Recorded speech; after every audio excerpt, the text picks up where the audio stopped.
It's a beautiful day here at the Kooky Kitchen. I'm going to get dinner started early because I'm putting it in the crock pot.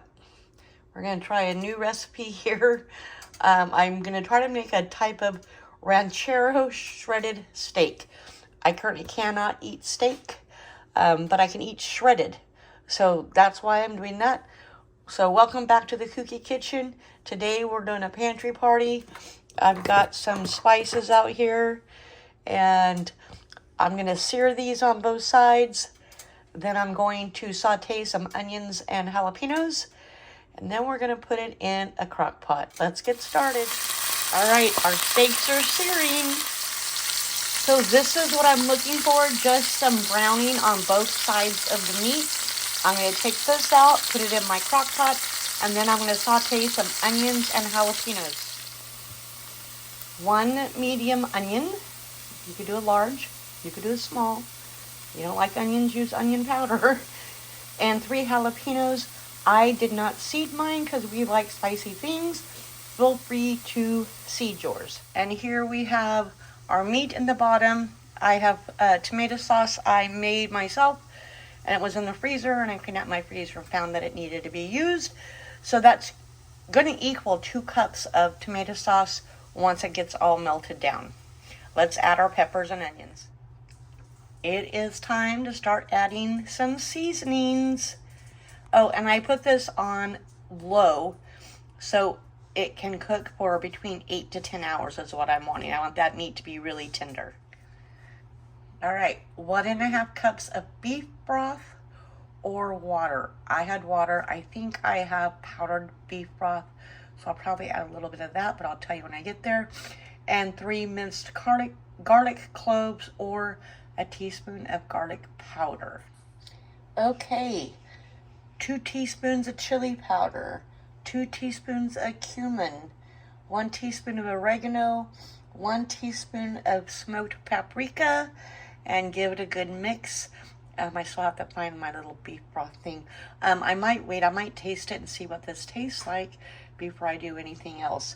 The tomato sauce is finally completely melted. We've got our spices in there. We've got our jalapenos, onions, beef broth, or water, whichever you want to use. All right, well, it's going to cook for 10 hours. Let's give it some time. To go with dinner tonight, I took out some of my homemade refried beans, and I made some rice-a-roni. It's supposed to be Spanish style, but to me it tastes and looks more like a chicken or a rice pilaf. However, the sauce with the meat is so good. This is going to be delicious together. It is time to get our meat shredded up. I'm going to take off the fatty pieces. I don't like a lot of fat in my meat, but I do like it to give some richness to my sauce. I can't even talk tonight. So let me get the rest of this shredded up. And we're not sure if we're going to do like a burrito bowl or if we're going to do a burrito, but I think there's a lot more sauce than there's going to be shredded beef. So we might be doing burrito bowls. We'll see. Okay, I've just got a spoon and a big, like a serving fork here. I'm just kind of chunking it up. It's pretty tender. It's delicious because we both already tasted it. Like I said, I am cutting off the big pieces of fat because I don't like those. But I do like it to give some richness to whatever I'm cooking. All right, let me get the rest done and we'll be back. All right, we put all our beef back into the pot. And you can see it's really, really soupy. So I would not try to make a burrito out of this. Probably kind of eat it like when I go to a Mexican restaurant and they serve you the chili verde. And you just have a flour tortilla or a corn tortilla on the side and you're dipping it in the sauce.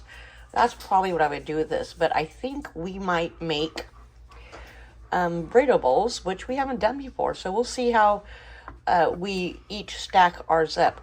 I'm going to let this go just a little bit longer. Let that meat soak in that juice now that it's shredded. And we'll be back to fill up our plates. Okay, we're going to dish up just a little bit for us to try. And we've decided to do a bowl. So we're going to do a little bit of beef.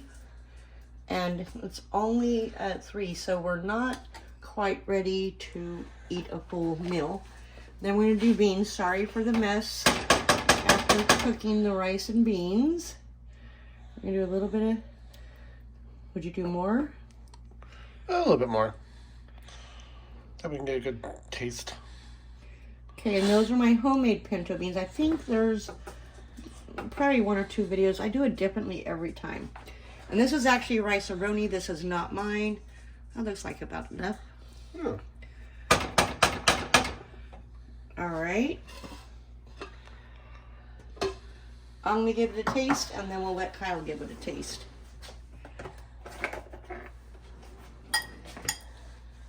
Some beans, some rice, and some beef.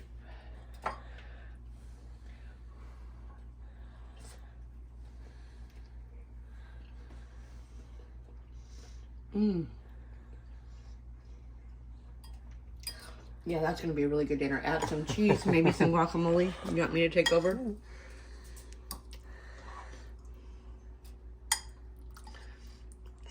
I'm glad I wrote that down.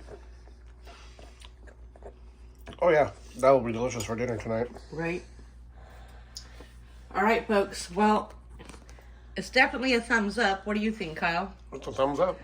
This is what we're having for dinner. We hope we've inspired you to look through your pantry and dig out stuff that you need to get used. Use your own creativity to make something in a flavor profile that you want. Oh, don't forget to come back and see Back Then Bites, Cookbook Curiosities. This is Pantry Party. We've got Garden to Glass. We've got the Zesty Garden. So give us that thumbs up. Don't forget to help our channel.